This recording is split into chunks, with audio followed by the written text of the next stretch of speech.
నమస్తే express minute కు స్వాగతం. తెలంగాణకు సంబంధించిన అప్డేట్స్ ని ఇప్పుడు చూద్దాం. వరంగల్ జిల్లా గూడూరులో ఓ యువతి హల్చల్ చేసింది. ప్రియుడు మోసం చేశాడని ఆరోపిస్తూ స్థానిక సెల్ టవర్ ఎక్కింది. టవర్ కు చివర్ను కూర్చొని అందరినీ బెంబేలెత్తించింది. నల్లగొండ జిల్లా చిట్యాల మండలం వెలిమినేడు గ్రామ శివారులోని ఓ పశువుల కోటంలో ప్రవేశించిన చిరుతపులి గేదెను చంపబోయింది. రైతు డ్రమ్ముతో పెద్ద శబ్దం చేయడంతో భయపడ్డ చిరుత అక్కడి నుంచి వెళ్లిపోయింది.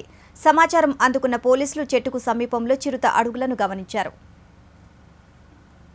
ఖమ్మం మయూరి సెంటర్లో తెలంగాణ విమోచన దినోత్సవ వేడుకను ఏబీవీపీ విద్యార్థి సంఘం ఆధ్వర్యంలో నిర్వహించారు. కూడలిలో జాతీయ జెండాను ఆవిష్కరించిన విద్యార్థి నేతలు తెలంగాణ అమరవీరులను స్మరించుకుంటూ నినాదాలు చేశారు. వరంగల్ జిల్లా కాజీపేటలోని ప్రఖ్యాత శ్వేతార్క మూల గణపతి ఆలయం భక్తులతో కిటకిటలాడుతుంది. గణపతికి భక్తులు ప్రత్యేక పూజలు నిర్వహిస్తున్నారు.